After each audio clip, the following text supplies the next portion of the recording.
It's been a rough season for Islanders forward Anthony Duclair, but is it the Duke's fault? Plus, the Islanders have another prospect listed among the top in the league by The Athletic. We'll break all of that and more down on today's Locked On Islanders podcast.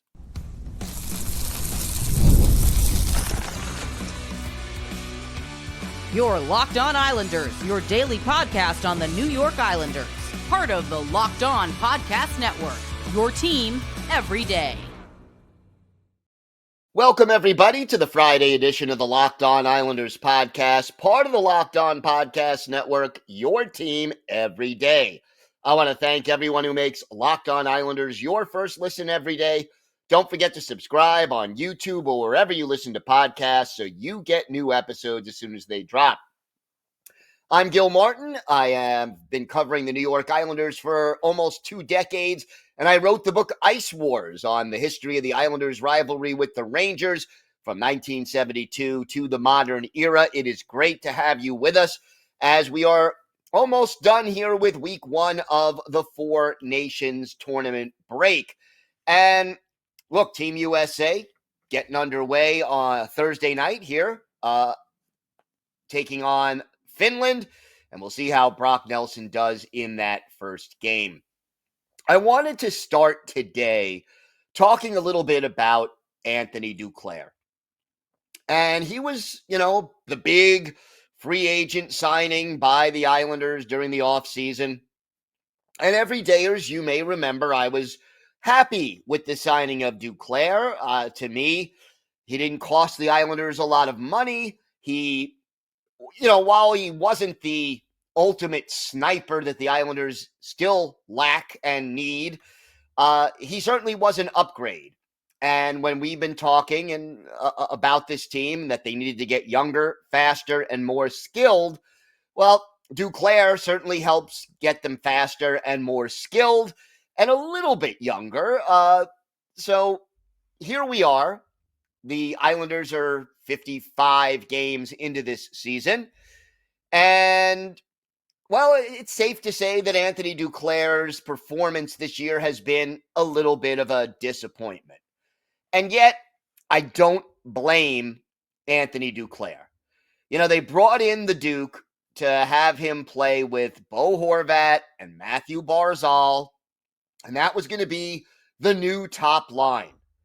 And yeah, it seemed like, again, while I think that Duclair is ideally a second line forward at this stage in his career, based on who the Islanders had and what, situation the team was in and the skill set that Duclair possesses, yeah, it made a certain amount of sense to me that he would be the best candidate to fit in on that top line. Keep in mind, yes, we know that Patrick Roy likes to juggle his lines, doesn't stick with one line all the time, and guys are going to be mixed and matched mostly because this team continues to struggle to score goals. They're 26th in the league in that department. And in the first few games of the year, 3-4 games of the year, Anthony Duclair looked really good. He was playing solid hockey and just added a little bit of a boost. He did all the right things in training camp, said all the right things. He worked hard. He spent extra time practicing with Bo and Barzy and just dedicated himself to being a good teammate, to learning Patrick Roy's system, to getting to know his new teammates and working hard to prepare for the season. And yet, sometimes, as they say, the best laid plans of mice and men. Well, for Anthony Duclair, unfortunately, he was the first Islander to get hurt this year. And boy, oh boy, do we know it's been a long list of Islanders who got hurt. October 19th, Anthony Duclair injured in a game against the Canadiens. And he didn't return to the lineup. He was out for 2 months. But comes back December 21st, right around the holiday break, and just has not been productive. since he's been back. And it's frustrating. He went 10 games without a goal. He only right now in 26 games, so he's played a little less than half the games that the Islanders have played, but in 26 games, he has 4 goals and 4 assists. That's 8 points or a little less than 1 point every 3 games. And he's a -9 this season in the plus minus department. Now, what does this mean? Well, first of all, you got to take into consideration that Anthony Duclair has been getting time on the power play. He has 1 power play goal, but he's not only gotten power play minutes, but he also has top 6 minutes. Most of the time that he's been out there, he's been playing with Bo Horvat, Matthew Barzal when they're available and healthy, Anders Lee, Brock Nelson, Maxim Siplikov at times. He has been out there with, Kyle Palmieri, all these guys who are designed to be the top scorers on this team. And I've read a lot on social media. Oh, Duclair, he's terrible. There must be a reason he's been on so many teams in so many years, etc., etc., etc. And I get it. There are reasons that he's been a journeyman, always good enough for a lot of teams to want him, but seemingly not good enough for teams to want to keep him. And I think part of the reason it has been due to circumstances beyond his control, like the Sharks trading him last year. That was much more a reflection on where the Sharks were than how well Anthony Duclair played for San Jose. The Sharks were in a full rebuild. They were looking to add. Teams were looking to sell, to add picks and prospects. Teams were looking for a player who could boost them during the playoff run, and Anthony Duclair was certainly a solid candidate to do that. So, he ends up being traded, and it made sense, and it worked. Let's remember that Anthony Duclair last year, during the stretch drive, had 8 goals and 15 points in 17 games with the Tampa Bay Lightning and was solid in the playoffs for the Tampa Bay Lightning, adding, 2 points in 5 games. He has been a productive player. But here's the bottom line about Duclair. His game, or one of the big assets of his game, is based on speed. The fact that he can outskate people, get to loose pucks, use his speed to create time and space, and just play some really good hockey. But the injury, and obviously this being the Islanders and the NHL, we don't know the specifics of the injury. But the injury has clearly slowed him down. He is playing through the injury, doing his best to try to help the team, in spite of the fact that he is clearly not 100%. And as a result, the speed that might just be one of his top skills that he brings to the table, it's compromised. It's not there. So, yes, Anthony Duclair has struggled big time this season. But I think the reason for it, more than anything, is injuries. And look, we need more from the Duke. If the Islanders are going to get anywhere, if they have any hope of making the playoffs this year, they need more down the stretch from Anthony Duclair. In the last 7 games before the break, Duclair has no points at all. He is a -6 in those 7 games, and he has 2 penalty minutes. He has not taken more than 2 shots on goal in any game. And, his numbers, ice time, It varies. 12 minutes, 13 minutes, 18 minutes, 17 minutes, 17 minutes, 16:40. The ice time is a little behind where he was early in the season, but it's not like he's, playing 8-9 minutes a game. So if you get a healthier Anthony Duclair for the stretch drive, if he comes back after this 2 weeks off, after the Four Nations break, and becomes the Anthony Duclair we saw last year in Tampa Bay, where he's almost a point a game player, that is almost like adding another player at the trade deadline. Because right now, we haven't seen that guy since the first 3 or 4 games of the year? I have heard some people say, they've got to trade Duclair. I don't think that's likely. Again, that would mean Lou Lamoriello admitting he made a mistake in signing him. And Duclair took a little less money, but he also has a full no-trade clause. And one of the reasons he signed with the Islanders was he hoped to get a little stability to stay in one place a little bit longer. I don't think he's eager to uproot his life again and move somewhere else. So I don't see Duclair being in a trade unless it's something that he really, really likes, and the Islanders probably aren't looking to move Anthony Duclair.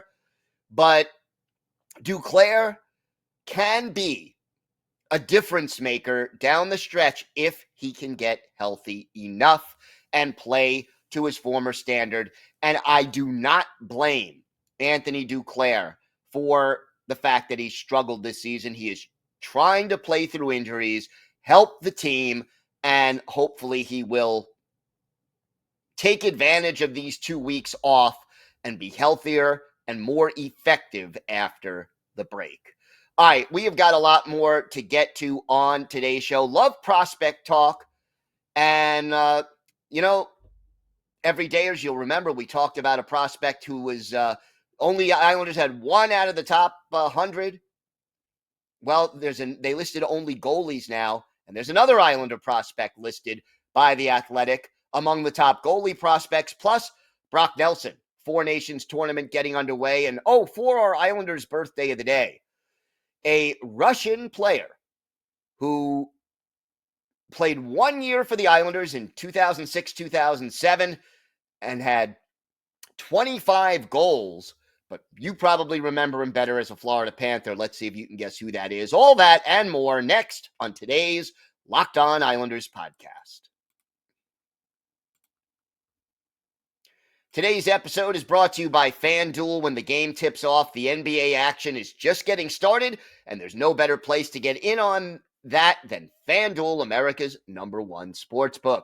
With FanDuel, you can place live bets throughout the game, so even if you miss the opening tip-off or want to bet on a fourth-quarter comeback, you can stay in the action.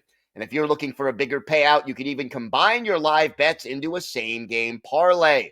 I love using FanDuel's live betting feature because it keeps every moment of the game exciting. Whether I'm backing my team for a late-game rally or picking a player to hit a clutch 3, I never feel like I've missed my chance. Plus, the app is easy to use, and when you win, you get paid instantly.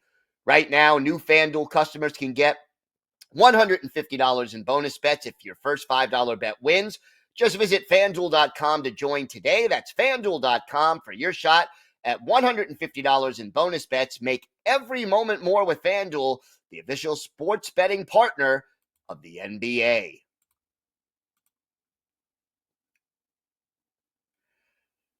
So everydayers, you'll remember earlier this week, we talked a little bit about prospects, and The Athletic listed the top 100, and the Islanders had one player in that top 100.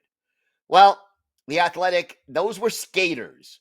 And now The Athletic has listed the top 20 drafted NHL goalie prospects. Well, thankfully, the Islanders had one player on that list as well. And coming in at 18th on this list is Marcus Gidlof, the 6'6", 212-pound goalie from Finland. And here is a kid who has split this season. He is not from Finland. He is from Sweden. I apologize. That is my bad. And he's playing in Sweden. He split this season between the Junior League and the Swedish HL. And in 9 games in juniors, he was outstanding. A 1.45 goals against average, an 8-1 record, and a 938 save percentage. Since he moved up, he's played 12 games at the next level. He is 8-4.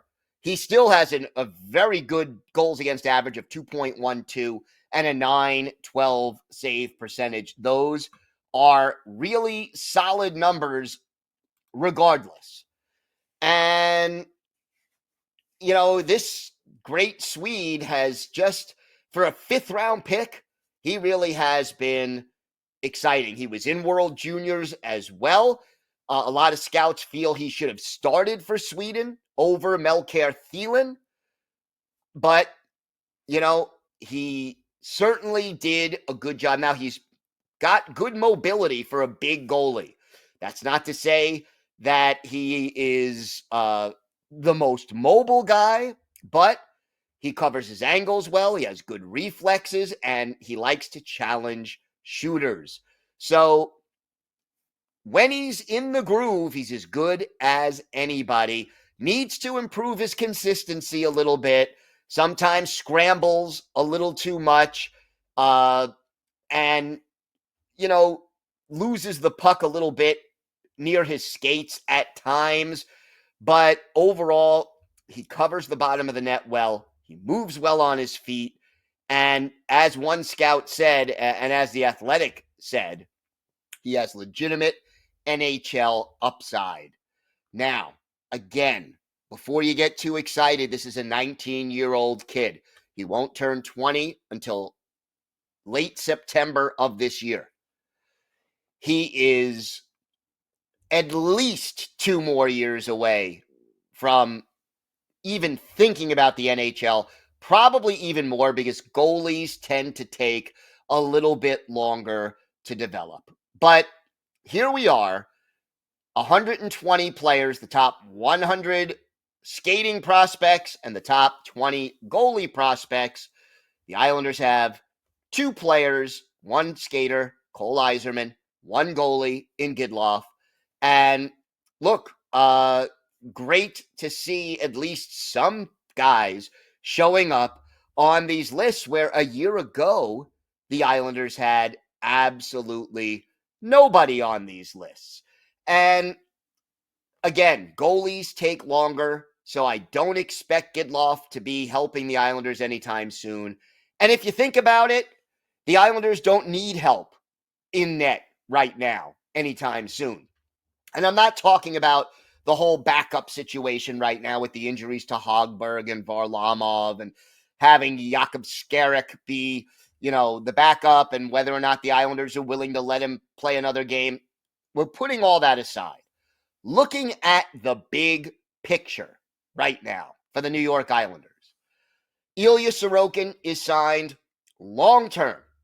He is not going anywhere unless a new GM comes in and really does a complete rebuild where you want to get every pick and prospect and maximize the return, and you're just willing to part with a franchise-level goalie.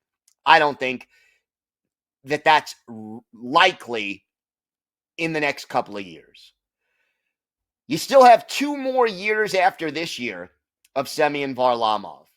And Varley has that no trade clause as well. But could they deal Varley if he agrees to go somewhere else? Yeah, I'm sure they could if they wanted to. But you also have to remember Sorokin and Varlamov, friends.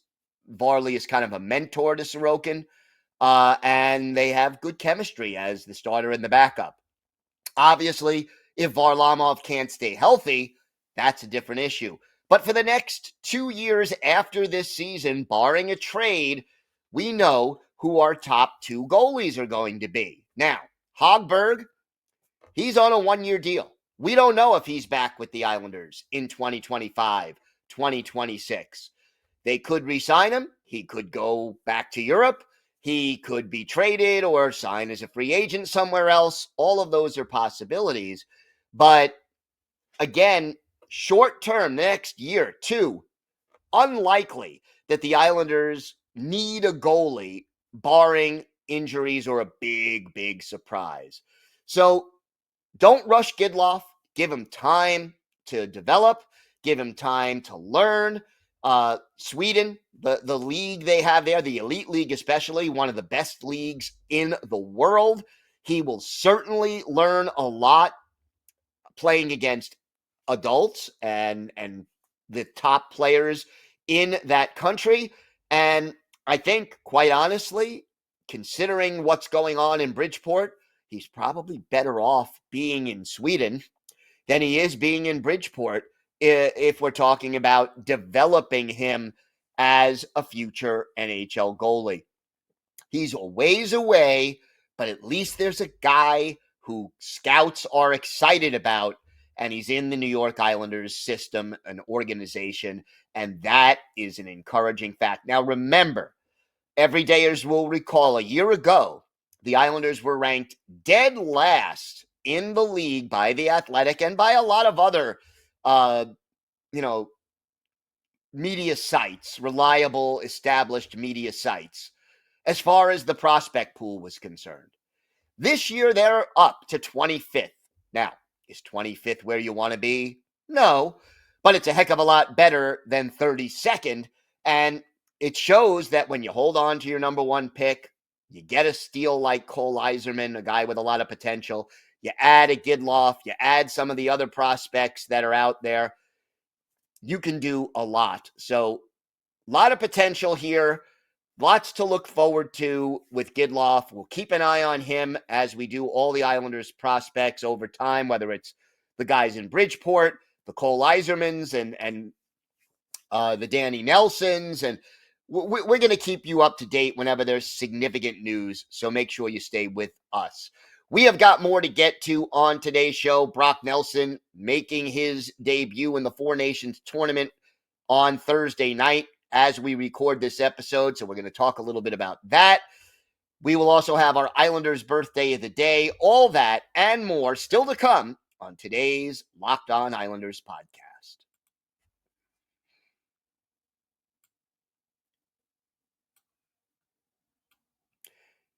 Thank you for making Locked On Islanders your first listen every day. For your second listen, find Locked On Fantasy Hockey.